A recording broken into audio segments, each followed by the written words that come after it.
चलो भाई, तो हम धीरे धीरे आगे बढ़ते जा रहे हैं, है ना। और हमने काफी सारे टॉपिक जो हैं कवर किए हैं। आज की क्लास में हम कोई एक्स्ट्रा टॉपिक कवर नहीं कर रहे। आज की क्लास में हम रैंडम क्वेश्चन उठा रहे हैं 5-7, ठीक है। और उन्हीं 5-7 क्वेश्चंस में हमारी पूरी क्लास निकल जाएगी। तो ये क्वेश्चन शो करते हैं जो मैं आज कराऊंगा कि उनके लिए कोई ये ना क्वेश्चन कोई पर्टिकुलर सेट पे नहीं फॉर्म है कि एक गिवन सेट ऑफ फॉर्मूले हैं, इसके ऊपर आपको क्वेश्चन करना है। रैंडम क्वेश्चंस हैं जिसमें हम ऑप्टिक्स के जो बेसिक कंसेप्ट्स हैं उनका हम एक साथ यूज करेंगे।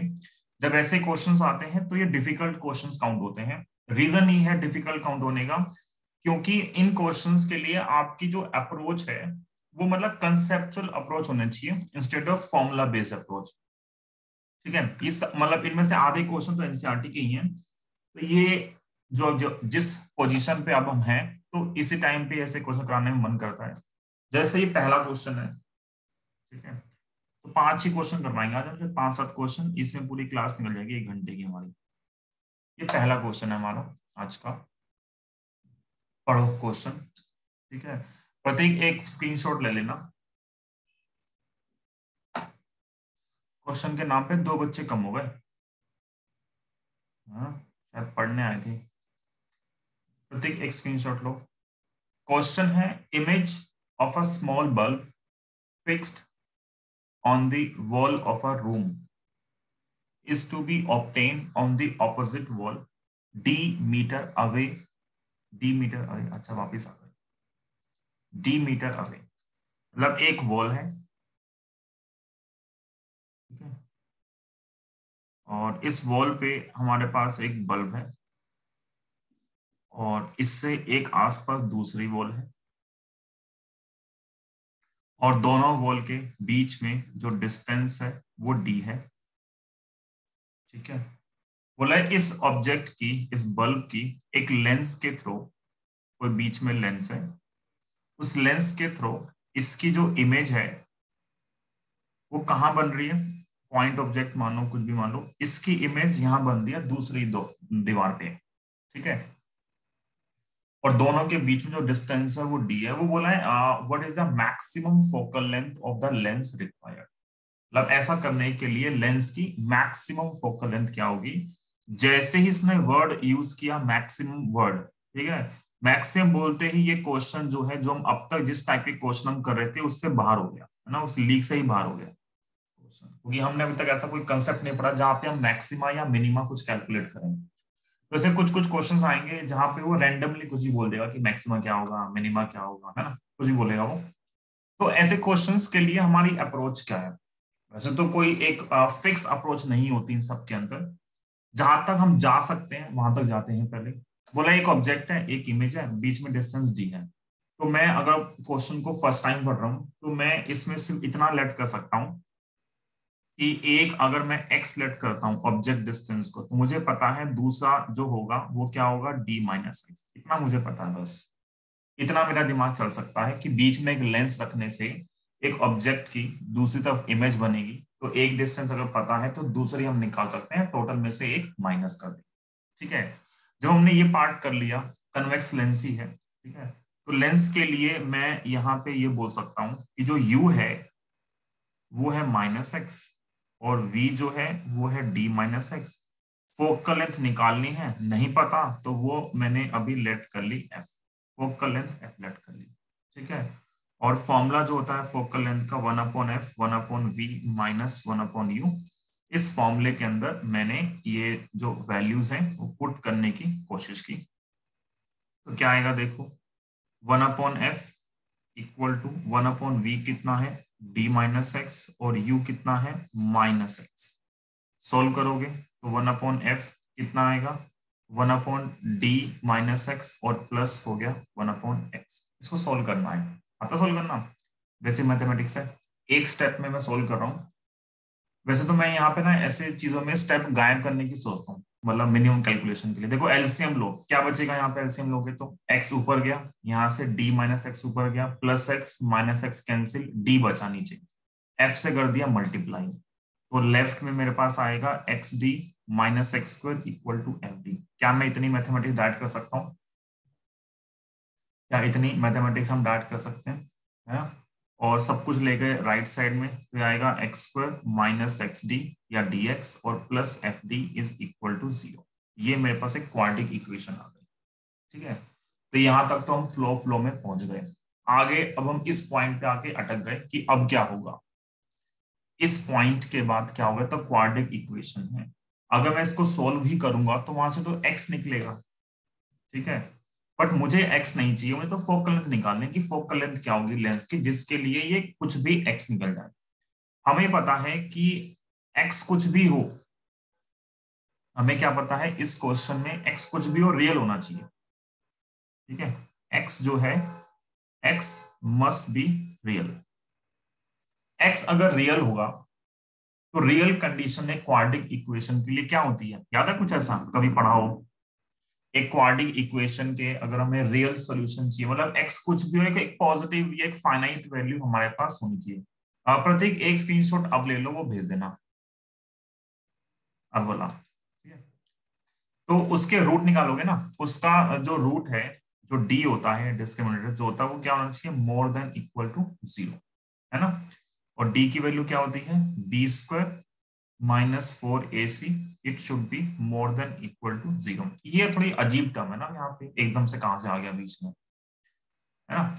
ये जो टर्म यहाँ पे हमने यूज की है, डी की पॉजिटिव होना चाहिए, तो ये थोड़ा अनयूजुअल है हमारे लिए ऐसा यहाँ पे कुछ यूज करना। ज्यादातर क्वेश्चन अब ऐसे आएंगे, रैंडम कंसेप्ट हम यूज करेंगे सोल्व करने के लिए। ये वैसे लिख देता हूँ, क्वेश्चन एनसीईआरटी का है, बट एनसीईआरटी में न्यूमेरिकल वैल्यू है कम। ये जो डी में लिखा हुआ है ये क्वेश्चन कंपटीशन का है।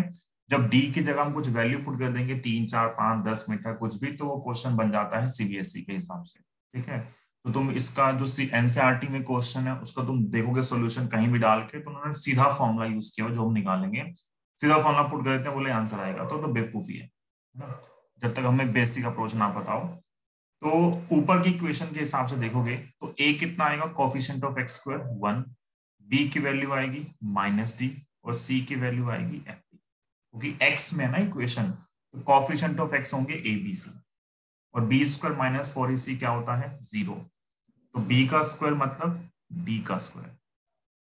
4a 1 है और c कितना है, c है F D more than equal to 0, तो D square more than equal to क्या आएगा 4fd, कुछ उड़ेगा, 2 से 1 डी उड़ा दिया, और यहां से f क्या आएगा, यहां से f की वैल्यू आएगी less than equal to d by 4। Samiksha बेटा, क्वाड्रेटिक इक्वेशन की जनरल फॉर्म ये होती है ना, ax स्क्वायर प्लस bx प्लस c, तो coefficient of x square 1, coefficient of x b और कांस्टेंट टर्म c। ठीक है, तो बस ये यूज किया हमने। तो f की वैल्यू क्या आ रही है, less than equal to d by 4।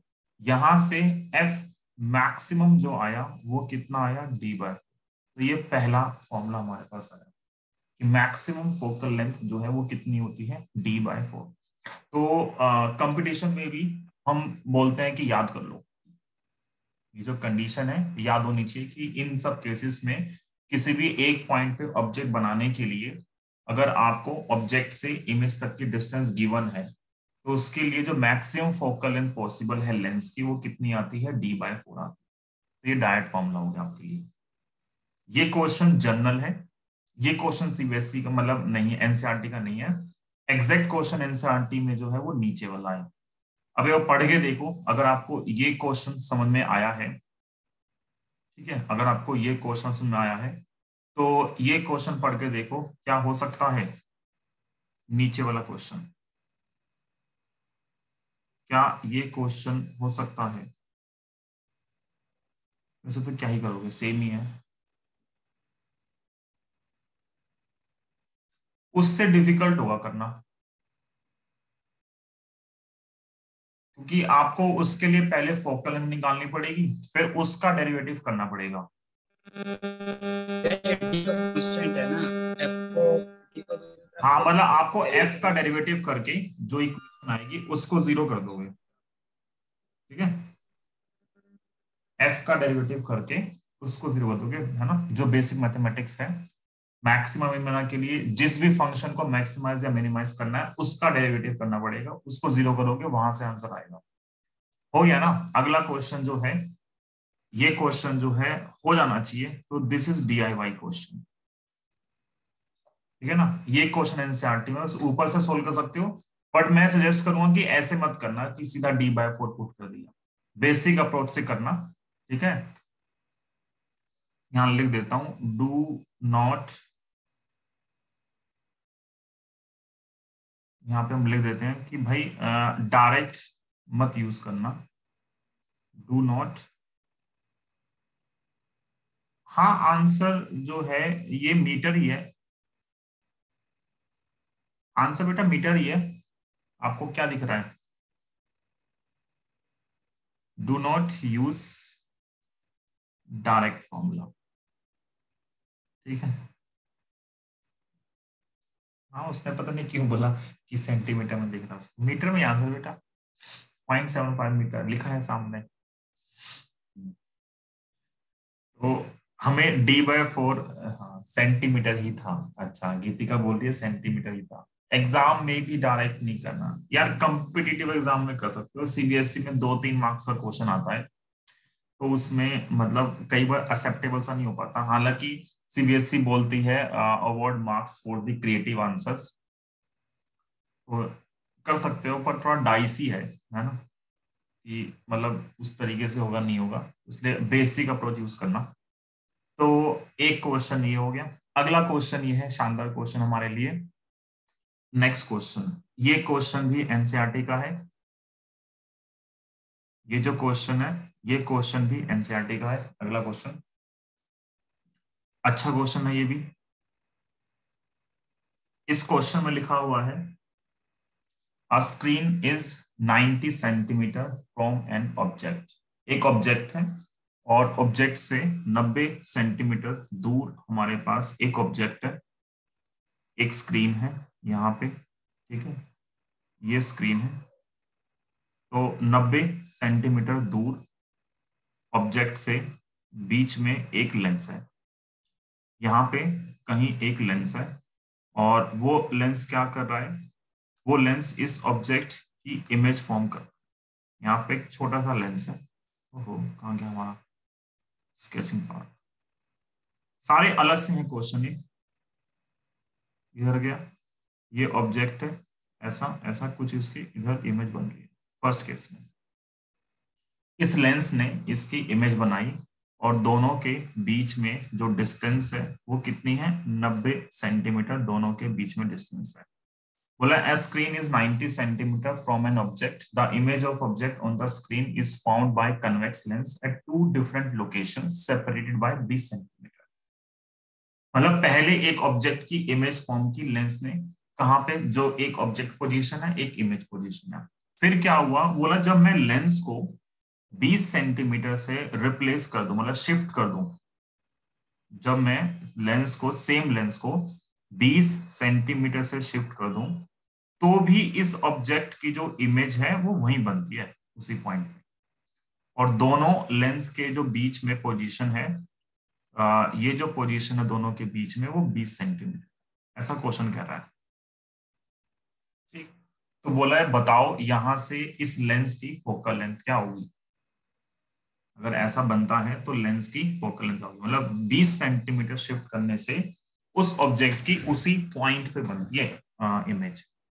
तो यहाँ पे क्या है, यहाँ पे हम ट्रिक जो यूज करते हैं वो ये है कि कन्वेक्स लेंस की प्रॉपर्टी है कि यू और वी इंटरचेंज हो सकते हैं, मतलब सेम ऑब्जेक्ट की एक इस जगह पे इमेज फॉर्म हुई, आपने लेंस को चेंज कर दिया और यू और वी सेम है। तो ऐसा कब हो सकता है, ऐसा तब हो सकता है जब हम यू और वी को इंटरचेंज करते हैं, मतलब सेम पोजीशन के लिए अगर ऑब्जेक्ट डिस्टेंस और इमेज डिस्टेंस को चेंज कर दोगे तो भी क्राइटेरिया जो है वो सेम रहता है। मतलब कहने का मतलब मेरा क्या है कि मान लो यहाँ यू था, यहाँ वी था, तो मोस्ट ऑफ द केसेस में क्या होता है कि जब यू बढ़ेगा, जैसे बच्चे जब 12th में प्रैक्टिकल करते हैं ना, तो प्रैक्टिकल करते हुए क्या होता है, वो कई बार नेट से कॉपी पेस्ट मार देते हैं रीडिंग हर एक्सपेरिमेंट की। तो और कोई भी एक्सपेरिमेंट हो जहां फॉर्मूला अप्लाई होता है तो रीडिंग का एक पैटर्न होता है, ठीक। जैसे यू है, तो अगर यू कम होता जाएगा u डिक्रीज कर रहा है तो v बढ़ेगा। ये हमने ग्राफ बनाया था लास्ट क्लास में। एक वेरिएबल के कम होने से अगर u बढ़ रहा है तो v कम होगा, v बढ़ेगा तो u कम होगा। तो एक वैल्यू अगर बढ़ रही है तो दूसरी क्या होगी, कम होगी। ठीक है, या दूसरी कम हो रही है तो पहली क्या होगी, बढ़ेगी। इसका मतलब जो न्यूमेरिकल वैल्यूज में, या जब मैं अभी दो नंबर लिखता हूं उसके थ्रू अगर हम समझेंगे तो क्या मैं कहना चाहता हूं कि मान लो अगर पहले u 20 था और v जो है वो 30 आ गया, तो अगर मैं इंटरचेंज कर दूंगा तो भी फॉलो करेगा वो। u सेम फोकल लेंथ के लिए ये अगर पोजीशंस फिक्स हैं, ठीक है, पोजीशन फिक्स है तो u और v इंटरचेंज हो सकते हैं। कहने का मतलब ऐसे भी है, जब मतलब लैब में सिखाते हैं बच्चों को, जैसे मान लो ये है, इस ऑब्जेक्ट की ये इमेज बनी यहाँ पे कहीं पे, ये क्योंकि जो लैब में हमारे पास टेबल्स होती हैं उस टेबल में हम दोनों तरफ खड़े हो सकते हैं। तो कोई बंदा अगर यहां से देख रहा है तो उसको इस ऑब्जेक्ट की यहां इमेज दिख रही है, कोई बंदा यहां से देखेगा, ठीक है, कोई बंदा यहां से देख रहा है, ठीक, तो उसको इस ऑब्जेक्ट की ये इमेज दिख रही है। मतलब यू और वी इंटरचेंज हो सकते हैं। मतलब इस वाले पर्सन के लिए ये यू है और ये वी है, और इस पर्सन के लिए ये यू हो गया और ये क्या हो गया, ये वी हो गया। पोजीशन चेंज करने से यू वी क्या होते हैं, बदल जाते हैं। मतलब जो यहां से वी था वो यहां से यू हो गया, ना ऑब्जेक्ट चेंज हुआ है ना इमेज चेंज हुई है। तो ये सेम कंडीशन है, ये सेम कंडीशन उन्होंने दे रखी है कि उन्होंने यूवी चेंज नहीं किया। तो यूवी चेंज नहीं कर रहे हैं वो, तो हम कहने का मतलब हमारे पास क्या है कि without changing the object position और इमेज पोजीशन। ऐसा कब हो सकता है कि ऑब्जेक्ट भी वही है, इमेज भी वही है और लेंस शिफ्ट हो गया। तो लेंस शिफ्ट होने का लॉजिकल मीनिंग यहाँ जो बना वो क्या बना कि अगर मैं यू और वी को इंटरचेंज कर दूं तभी ऐसा जो है वो पॉसिबल हो सकता है। और u और v इंटरचेंज होने का मतलब क्या है यहाँ पे मतलब ये है इसका कि मान लो पहले ये x था, तो ये बाकी क्या बनेगा, बाकी बनेगा ये 90 माइनस एक्स फर्स्ट कंडीशन में। और हमने इसको 20 सेंटीमीटर से शिफ्ट किया और u और v सेम है, तो इसका मतलब क्या कि जब ये x था तो ये इंटरचेंज हो गए। मतलब अब ये x बन गया और ये पूरा क्या बन गया, 90 माइनस एक्स। तो u और v अगर इंटरचेंज हो रहे हैं तो सिर्फ उसी कंडीशन में ये बन सकता है, अदरवाइज पॉसिबल नहीं है। तो इस चीज को जब आप मैथमेटिकल इक्वेशन में लिखोगे तो मैं इसको ऐसे समझ सकता हूं कि ये लेंस को मैंने ऊपर शिफ्ट कर दिया समझने के लिए। ठीक है, देखो पहले ये x है इधर से और ये भी x है और बीच में कितना गैप है, 20। तो डायग्राम से मैं डायरेक्ट लिख सकता हूं कि x प्लस 20 प्लस एक्स कितना आ गया, 90 सेंटीमीटर। 2x कितना आएगा, 70। x कितना आएगा, 35 सेंटीमीटर। मतलब जो u मेरे पास आया वो कितना आया, 35 सेंटीमीटर। लेंगे माइनस का जब न्यूमेरिकल सोल्व करेंगे, और विच इंप्लाइज v कितना आएगा, 90 माइनस एक्स। 90 माइनस एक्स कितना होगा, 55 सेंटीमीटर। मैं उल्टा भी बोल सकता हूं, मैं ये भी बोल सकता हूं कि u को 55 ले लिया तो v कितना आएगा, 35। बात सेम ही है। ठीक है, इसके हिसाब से देखोगे तो u 55 हो गया और v क्या हो गया, 35 हो गया, या u 35 है तो v 55। दोनों को इंटरचेंज कर दिया हमने। दोनों को इंटरचेंज करने से आंसर जो है सेम आएगा, कुछ भी लेट कर लो सेम आंसर आएगा।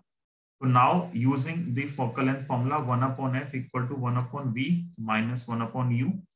1/f क्या बन जाएगा, 1/v, और u माइनस का है तो माइनस माइनस क्या हो गया, प्लस u।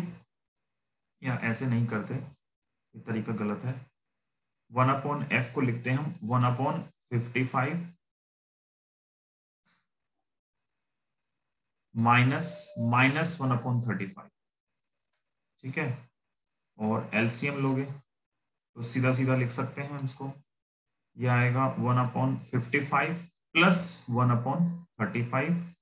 यहां से जब f को सोल्व करोगे तो f की वैल्यू कितनी आएगी, ऊपर 55 गुना 35 और नीचे 55 प्लस 35, कितना आएगा, 55 प्लस 35 90। 5 7 35 और 5 से काटोगे 18 पे, 18 से काटा 55, 18 3 54, 0, 10 100, 18 5 90, 5 और सोल्व करोगे तो कितना आएगा 7 5 35, 5 3 और 7 21.35 सेंटीमीटर आंसर आ गया। ठीक है, ये क्वेश्चन एनसीईआरटी का एक बार आया पेपर में 3 मार्क्स में।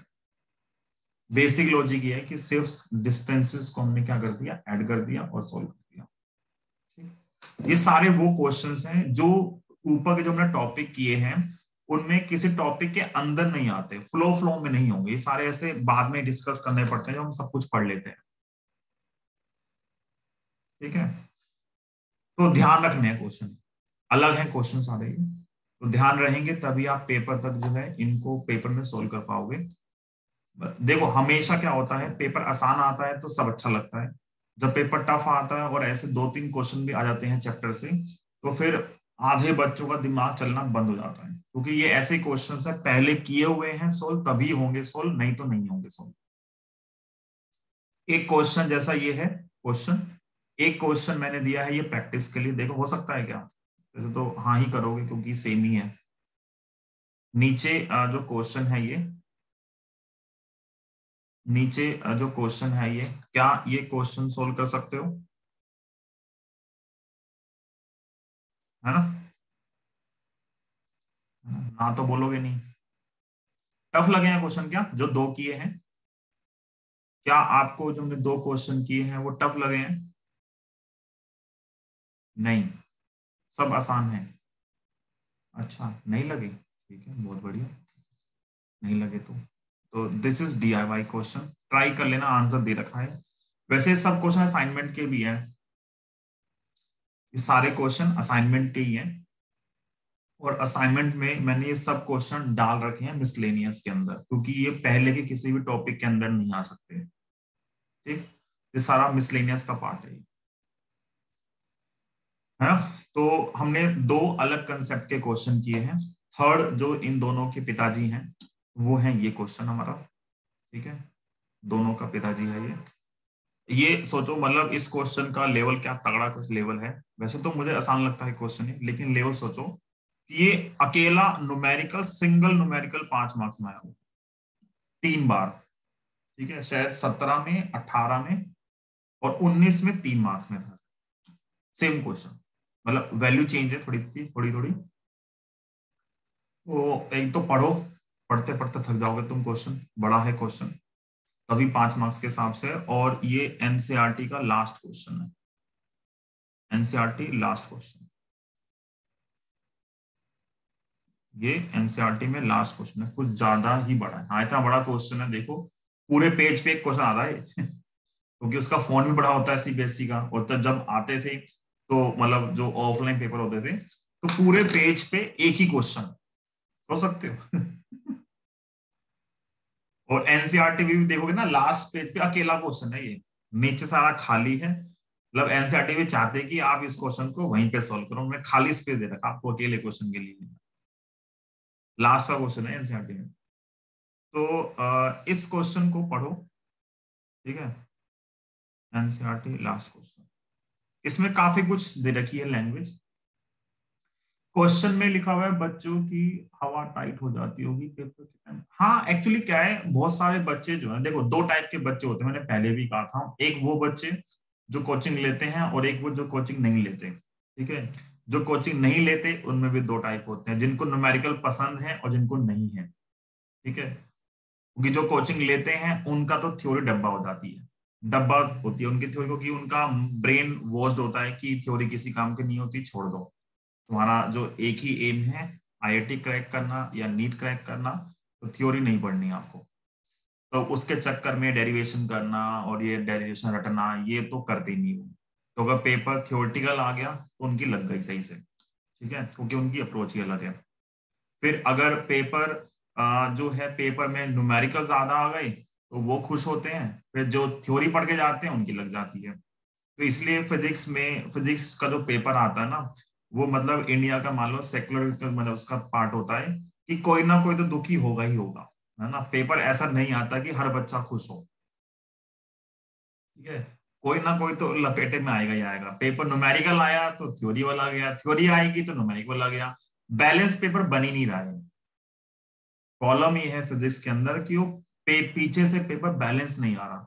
कि एक मॉडरेट जो बोलते हैं ना, जब पढ़ाते हैं ना, हमें बीएड पढ़ाते हैं तो पता नहीं दुनिया भर की चीजें सिखाते हैं कि ये फॉलो करना चाहिए एग्जाम बनाते हुए, ये फॉलो करना चाहिए ठिकाना, पता नहीं क्या क्या सिखा देते हैं, ब्लूम टेक्सोनॉमी और ये और वो क्या। और जो हम पेपर देखते हैं फिजिक्स का, मैंने कर लो ठीक है, इतना सिखाने के बाद भी जब बॉडी फॉलो नहीं करता है तो हमसे कैसे एक्सपेक्ट कर सकते हो, है ना। जैसे अभी पेपर आया था फिजिक्स का फर्स्ट टर्म का, सारे पेपर सही थे, सिर्फ फिजिक्स में उनको डंडा करना था कि पूरा पेपर न्यूमेरिकल, वो भी टाइम ही नहीं सोल्व कर पाया। तो जब वो खुद ही डेविएट कर जाते हैं उसके अंदर, तो हमारे पास भी कुछ बचता नहीं है बच्चों के लिए कि एक ये आइडियल पेपर है, ऐसा पेपर आएगा, क्योंकि वो हर बार धप्पा बोल देते हैं। तो इसलिए हम बोलते हैं कि भाई जितना कंटेंट है ना, प्रैक्टिस करते रहो। कोई एक फिक्स क्राइटेरिया नहीं है फिजिक्स के अंदर कि ऐसा पेपर बनेगा। वो अपना ही सैंपल पेपर फॉलो नहीं करती सीबीएसई, मतलब औरों को तो क्या ही करेगी, जो बनाने बैठे हैं वो सीबीएसई सैंपल पेपर ही फॉलो नहीं कर रहे हैं। और बोलते फिर क्या है कि पेपर तो कोर्स में से था तो कोर्स में, वो भी बात सही है, लेकिन था भी नहीं। हाँ जी। तो अब इस क्वेश्चन पे देखो क्या है। तो क्वेश्चन में लिखा हुआ figure shows on equi convex lens. पहला वर्ड है इक्वी कन्वेक्स लेंस, का मतलब क्या हो गया, दोनों जो रेडियस ऑफ कर्वेचर है वो सेम है, और इसका जो रिफ्रैक्टिव इंडेक्स है लेंस का वो कितना है 1.5। उसका जो रिफ्रैक्टिव इंडेक्स है 1.5, लेंस का refractive index is in contact with a liquid layer on the top of a plane mirror. तो क्वेश्चन में इस जो डायग्राम में है, उस डायग्राम में क्या है, सबसे नीचे जो है वो एक प्लेन मिरर है, सबसे नीचे, ठीक है। उसके ऊपर है लिक्विड, और उसके ऊपर हमारे पास क्या है, एक कनकेव, मतलब ऊपर कन्वेक्स लेंस है, और बीच में उन्होंने क्या कर दिया है, बीच में उन्होंने एक लिक्विड फिल कर दिया है यहाँ पे। ये जो है 12th क्लास में एक्सपेरिमेंट भी है, ठीक है। ये जो है 12th क्लास में एक्सपेरिमेंट होता है ये, जिसमें हमें लिक्विड का रिफ्रैक्टिव इंडेक्स निकालना होता है, जनरली वाटर ही फिल करते हैं, तो ऐसा कुछ सिचुएशन है। इसको मैं अलग अलग करूंगा स्टेप वाइज। तो देखो कैसे है, नीचे मिरर है, ठीक है, ऊपर एक हमारे पास प्लेनो कनकेव लेंस बन गया लिक्विड की वजह से, और उसके ऊपर, ठीक है, उसके ऊपर क्या बन गया, लेंस। तो तीन चीज एक साथ है, एक लेंस, एक concave lens, plano concave lens, एक मिरर, तीनों एक साथ चिपके हुए हैं कॉन्टेक्ट में। कॉन्टेक्ट वाला कैसा है, ठीक है, तीनों जो है वो कांटेक्ट में है। मैंने यहाँ पे लेट कर लिया कि जो F1 है वो है फोकल लेंथ ऑफ लेंस, जो कन्वेक्स लेंस है उसकी फोकल लेंथ मैंने लेट कर ली F1। F2 जो मेरे पास है वो है focal length of liquid lens. Liquid lens कौन सा है, जो हमारे पास शेप है प्लेनो कनकेव लेंस। कनकेव कैसे भाई, जो बीच वाला पार्ट देखोगे ना वो ऐसा है ना, एक सरफेस प्लेन है और एक कनकेव है, पर ये लेटा हुआ है, हॉरिजॉन्टल है, ये वर्टिकल नहीं है, ये हॉरिजॉन्टल, ठीक है। अग्रवाल साहब सिंगल जी वाले, हाँ।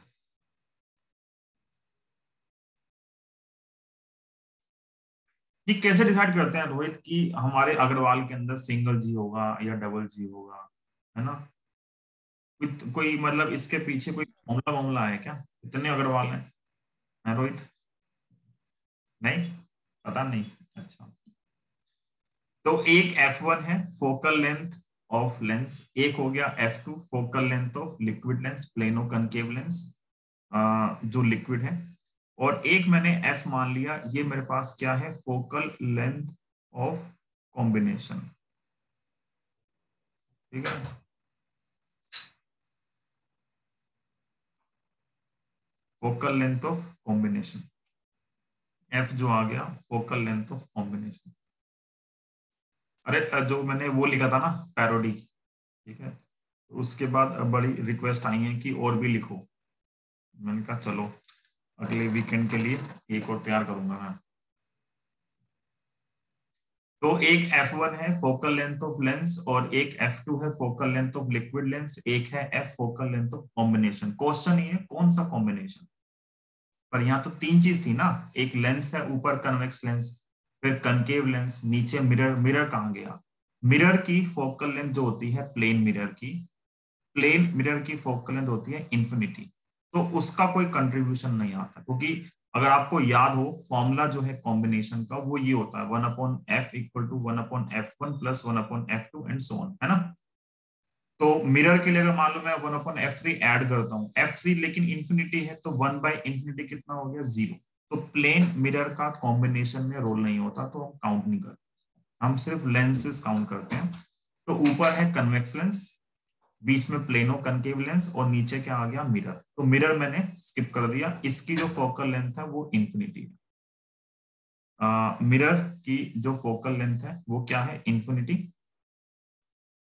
कंट्रोल Z, इसकी जो फोकल लेंथ है वो इंफिनिटी है, ठीक है। अब हमें यहां से निकालना है कि जो बीच में हमने लिक्विड यूज किया है इसका रिफ्रैक्टिव इंडेक्स क्या होगा। इसका रिफ्रैक्टिव इंडेक्स म्यू है, इसका मैंने रिफ्रैक्टिव इंडेक्स मान लिया म्यू डैश, वो अननोन है। म्यू डैश क्या है हमारे पास? रिफ्रैक्टिव इंडेक्स ऑफ लिक्विड, और म्यू क्या है? Refractive index of lens. वो हमें क्वेश्चन में गिवन है 1.5, इतना डेटा गिवन है। तो अब पढ़ते हैं question. Figure shows a equiconvex lens of refractive index 1.5 is in contact with a liquid layer on the top of plane mirror, ठीक है। A small needle with its tip on the principal axis is moved along the axis। देखो ये ना experiment vertically होता है, मतलब मैं नीचे एक लेंस रखता हूं और मैं ऊपर से ऐसे एक ऑब्जेक्ट को लेके आ रहा हूँ। ये जो ऑब्जेक्ट को ऊपर ला रहे हैं वो निडल होती है हमारे पास, जैसे एक पतली सी निडल होती है, उसको मतलब वैसे तो हॉरिजॉन्टल मूव करते हैं, जो लैब में सेटअप होता है वो हॉरिजॉन्टल होता है, ये वाला अकेला एक्सपेरिमेंट है जो वर्टिकली होता है, मतलब नीचे जमीन पर रख देंगे सेटअप को और उसको ऊपर की तरफ लेके आएंगे। तो जैसे ही डायग्राम में दे रखा है, एक ऑब्जेक्ट को ला रहे हैं ऊपर, ठीक। मान लो यहाँ पे ये ऑब्जेक्ट है जो इधर है, डायग्राम में देखो, डायग्राम में तो दिखाना है लेकिन ये रेड क्यों नहीं आ रहा? हाँ, डायग्राम में देखो ये ऑब्जेक्ट है जो रेड वाला है, ठीक है। और इसकी जो इमेज फॉर्म होती है वो सेम पोजीशन पे फॉर्म हो रही है, इसकी जो इमेज है वो क्या हो रही है? सेम पोजीशन पे, जहां पे ऑब्जेक्ट है उसी के अगेंस्ट इसकी जो है वो इमेज फॉर्म हो रही है, सेम पोजीशन पे। A small needle with its tip, ठीक है, आ गया, with its tip on the principal axis is moved, third line में, along the axis until its final inverted image is found at the position of needle। जहां object है वहीं उसकी image form हो रही है। फिर लिखा हुआ है distance of needle from the lens is measure to be 45 centimetre, मतलब जहां पे ऑब्जेक्ट था और वही नीडल बनी वो डिस्टेंस कितनी है? 45 सेंटीमीटर। क्या लिखा हुआ है? मतलब ये पूरा सेटअप प्लेन मिरर की तरह एक्ट कर रहा है। प्लेन मिरर की तरह तब एक्ट करता सोनाशा अगर ये इमेज इस मिरर के पीछे बनती, ठीक है। प्लेन मिरर जो है इमेज को पीछे बनाता है, यहाँ पीछे नहीं बन रही, ठीक है। तो ये नहीं कह सकते कि ये वो प्लेन मिरर की तरह काम करेगा, जो भी काम कर रहा है ये। यहाँ पे लिखा हुआ है distance of needle from the lens is measure to be 45 centimetre. ये 45 कब है? जब लेंस भी है, लिक्विड भी है और मिरर भी है, तीनों जब है तो डिस्टेंस कितनी है? 45 सेंटीमीटर। फिर क्या किया उन्होंने? Liquid is removed and experiment is repeated. अब लिक्विड हटा दिया, जब लिक्विड हटा दोगे तो क्या केस बनेगा? मिरर है और उसके जस्ट ऊपर लेंस है, अब लिक्विड नहीं है।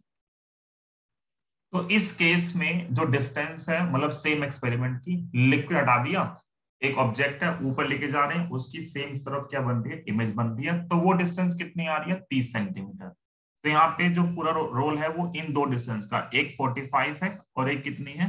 30 सेंटीमीटर। 45 तब है जब सब कुछ था, लेंस, लिक्विड और मिरर। 30 तब है जब लेंस था, लिक्विड नहीं है।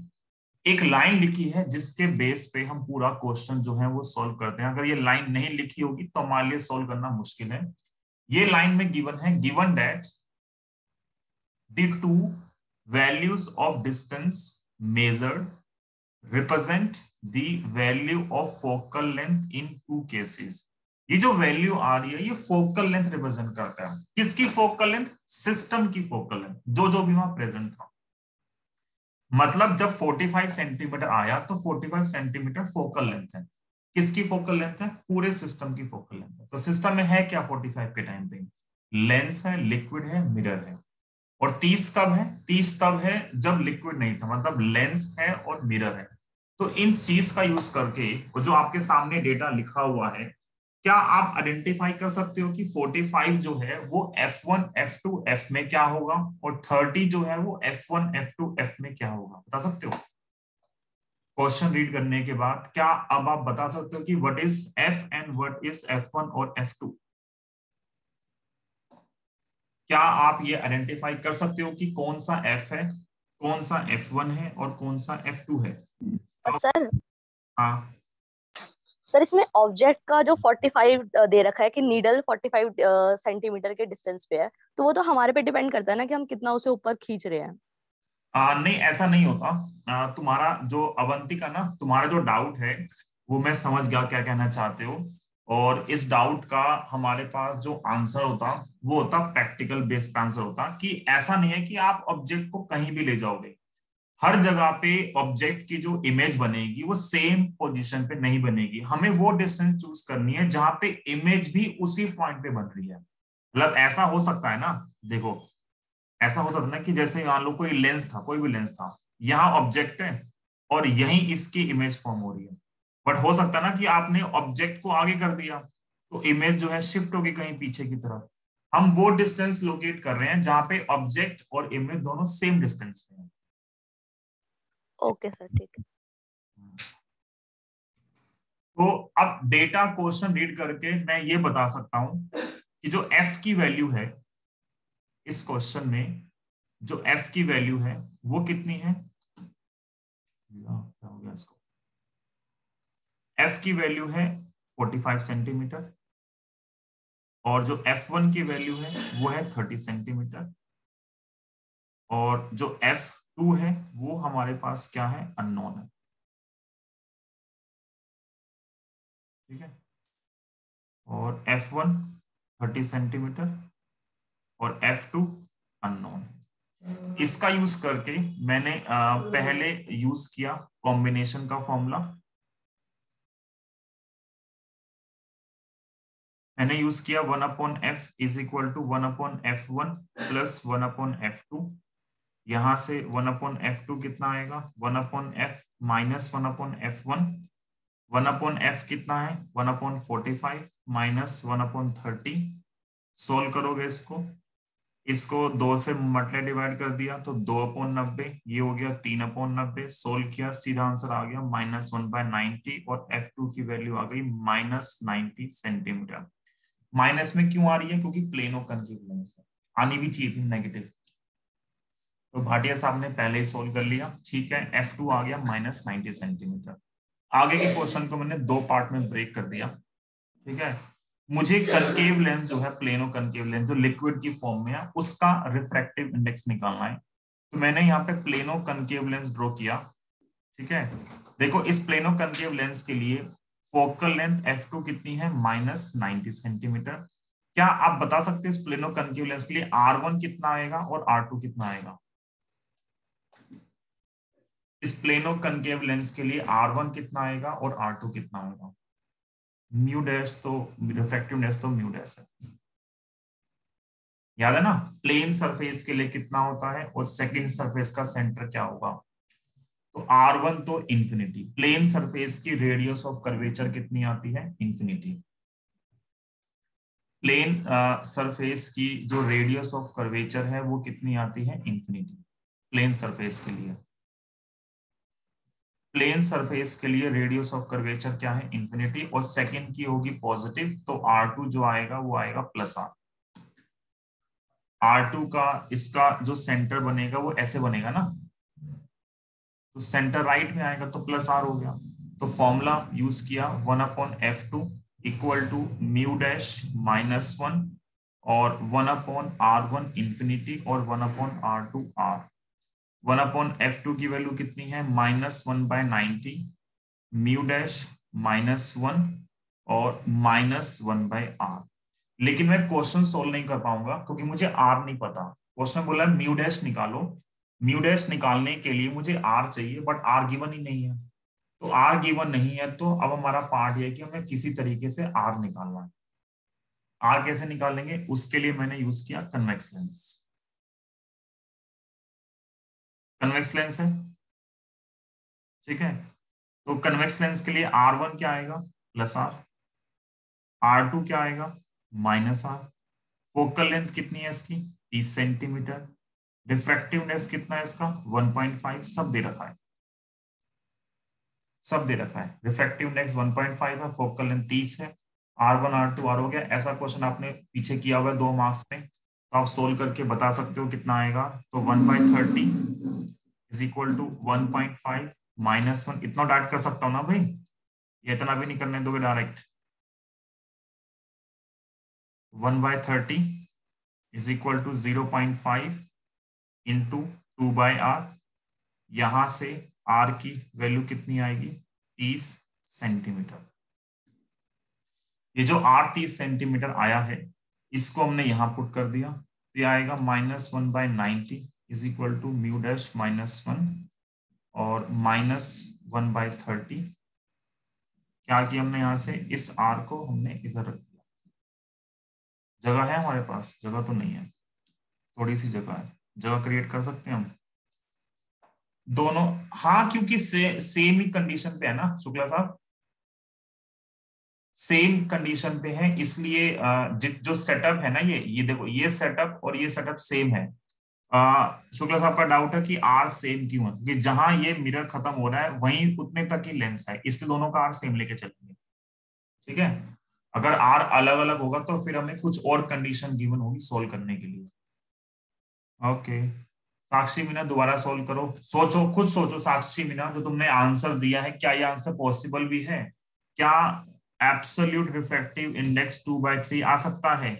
जब बच्चे ऐसे आंसर लिखते हैं तो भूल जाते हैं basic condition, refractive index can not be less than 1। तो 2/3 तो अगर आंसर आया है तो वैसे ही गलत है, मतलब ये तो बताना भी नहीं चाहिए मुझे कि मेरा 2/3 आया है।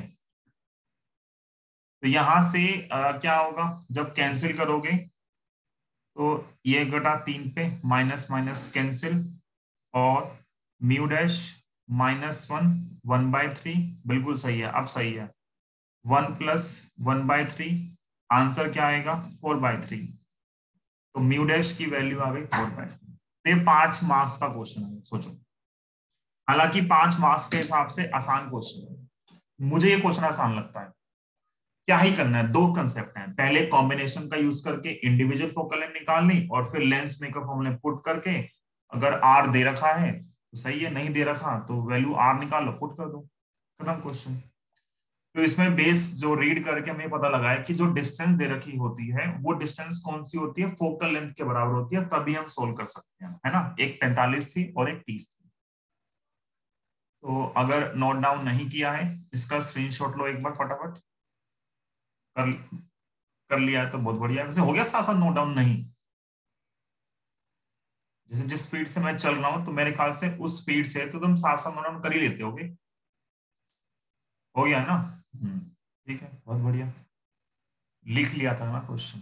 ओके, तो अगर लिख लिया है, मैंने नहीं किया ये वाला, समझ रहा था, ठीक है। अगर मैं तुम्हारी तरह होता मैं भी समझ पाता, मैं लिख नहीं पाता, मेरा दिमाग वैसे सही था लेकिन मैं लिखने के मामले में बहुत आलसी रहा। तुम्हारी उम्र में, तुम्हारी उम्र क्या, एमएससी तक समझते थे, बाद में जो क्लास का इंटरेन बच्चा हुआ, ठीक है, जो नोट्स अच्छे बनाता है, ये भी टैलेंट होता है, ठीक है।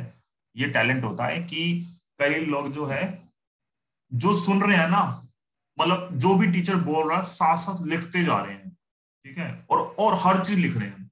वो याद है मास्टर में ना, हमारी क्लास में लड़की थी, उसके नोट्स बहुत जबरदस्त होते थे, बहुत बढ़िया लिखती थी, और सब कुछ मिस ही नहीं होता था, और वो लिख रही थी। तो एक दिन सर में क्लास बोल रहे कि कौवे की एक आंख होती है, कौवा काना होता है, ठीक है, और ये बात जो है होगी, मतलब इस बात को 2-3 महीने बीत गए, हमने उसके वो नोट्स फोटोकॉपी करा लिए, पेपर का टाइम हम पढ़ रहे हैं और हमें ने देखा उसने वो बात भी लिख रखी है नोट्स में उस टॉपिक के अंदर कि कौवा काना होता है। हालांकि गलत है, नहीं होता, ठीक है, लेकिन उसने लिखा हुआ है। मतलब ये होते हैं डेडिकेशन कि भाई आपने हमारा जो सांस भी हम ले रहे हैं ना, कि मैंने बोला फुल स्टॉप और आपने लिख दिया उसको ना, टैलेंट है वो।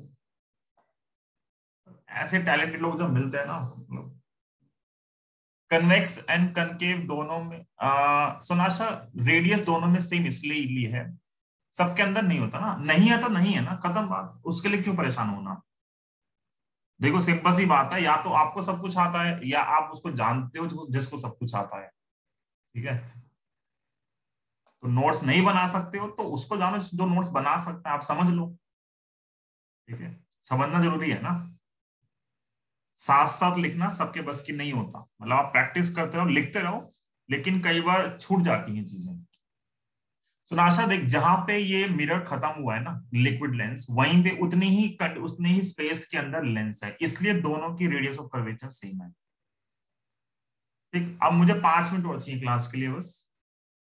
तो जैसा ये क्वेश्चन था, यहाँ 1.5 रिफ्रैक्टिव इंडेक्स गिवन था। एक बार ये क्वेश्चन रीड करो, देखो हो सकता है क्या। अगला क्वेश्चन है ये, क्या ये क्वेश्चन हो सकता है, और ये जो क्वेश्चन है, क्या ये वाला क्वेश्चन ऊपर वाले क्वेश्चन से आसान है या टफ है, बताओ फटाफट। ऊपर वाले के हिसाब से क्या ये वाला क्वेश्चन जो है वो इजी है या टफ है, और क्या साइज इंक्रीज करूं या मतलब इजीली रीड कर पा रहे हो। पूरी स्क्रीन पे एक ही क्वेश्चन है, इतने तो अंधे नहीं होंगे, ये दिख ही नहीं रहा होगा। और ये वाला क्वेश्चन जो लिखा हुआ है ये आसान है या टफ है, या सेम ही है, कोई डिफरेंस नहीं है।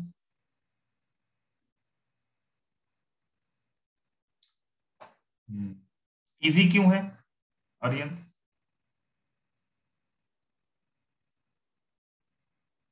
कैलकुलेशन कम होगी, अबे चल, नहीं ये क्या आंसर हुआ, कैलकुलेशन कम होगी, इसलिए थोड़ा इजी है। कुछ और सुनना चाहता हूं मैं, 2 बच्चों ने आंसर दिया है, मोहिनी ने आंसर दिया है और प्रसिद्धि ने आंसर दिया है। भाई साहब, वो जो काफी होता है और जो एग्जैक्ट होता है वो डिफरेंस होता है, वही डिफरेंस सुनना चाहते हैं कि प्रेजेंस ऑफ माइंड कितना काम करता है। राहुल यादव तीसरा बंदा है जिसने सही आंसर दिया है, ठीक है, सिर्फ 3 लोगों ने आंसर दिया है कि क्यों इजी है, बाकी बोल रहे हैं कैलकुलेशन इजी है। अरे कैलकुलेशन मतलब क्या हुआ, क्योंकि इस क्वेश्चन में, क्योंकि ये क्वेश्चन इसलिए इजी है क्योंकि इसमें पहले से ही आर दिया हुआ है, इस क्वेश्चन में पहले से ही आर दिया हुआ है। तो अगर क्वेश्चन में पहले से ही आर दिया हुआ है तो इसका मतलब ये हुआ कि इस नीचे वाले क्वेश्चन के अंदर हमें ये बीच वाले स्टेप नहीं करने। हमारा जो बीच का स्टेप था आर निकालने का, ये स्टेप उस वाले क्वेश्चन में कम हो गया। तो सीधा फोकल लेंथ निकालो, उसको यहाँ पुट किया कनकेव लेंस के अंदर, प्लेनो कनकेव में सोल्व किया, डायरेक्ट आंसर आ जाएगा। और ये तो देख के पता लग ही रहा है आपको कि क्या एफ है और क्या F1 है और क्या R है, ये तो पता लग ही रहा है। आर तो खैर एक ही है तो आइडेंटिफाई कर लोगे, एफ क्या आएगा F1 क्या आएगा, लग रहा पता।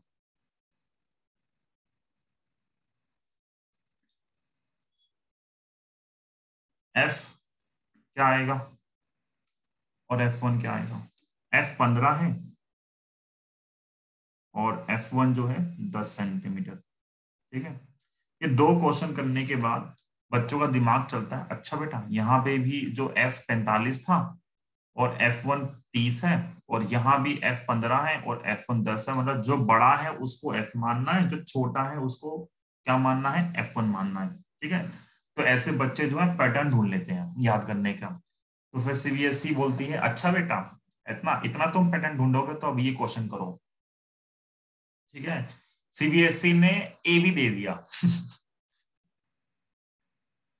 CBSE ने ए भी दे दिया कि लो अब करो ए भी, अब पहचानो ए बड़ा है या बी बड़ा है, ठीक है।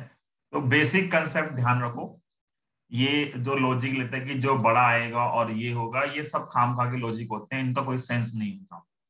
सिखाने के लिए ठीक रहते हैं, पर मतलब लॉन्ग रन में ऐसी चीजें जो होता है लॉजिक वो काम नहीं आते। बेसिक कंसेप्ट पता होना चाहिए कि क्वेश्चन लैंग्वेज जो दे रखी है आपको, लैंग्वेज के बेस पे आपको आइडेंटिफाई करना आना चाहिए कि क्या ए है और क्या बी है। ठीक, ये पहला पार्ट 3 मार्क्स में आओ पेपर के अंदर। जो बी पार्ट है वो तो सेम ऊपर वाला क्वेश्चन ही है, वही सेम ना 10 15 10 वाला। पहला पार्ट मेन था, जो पहला पार्ट है वो मेन है कि ए और बी दे दिया इन्होंने फोकल लेंथ को, और फिर आपको निकालना है क्या आंसर आएगा। तो ये वाला ट्राई करना, ये सबसे डिफिकल्ट है। ए बी में सोल्व करना सबसे डिफिकल्ट होता है। और ये तीनों क्वेश्चन जो असाइनमेंट है, असाइनमेंट के अंदर ये क्वेश्चन नंबर है 148, 149 और 150। असाइनमेंट के लास्ट 3 क्वेश्चन है। ठीक है, तो मैंने भी एनसीईआरटी फॉलो किया कि लास्ट क्वेश्चन यही देना है।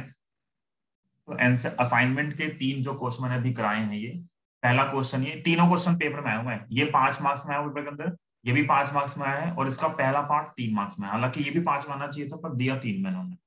ठीक है, तो आज के लिए इतना ही करेंगे, मिलते हैं नेक्स्ट क्लास में। Okay, bye bye. रिकॉर्डिंग हम ऑफ कर देते हैं।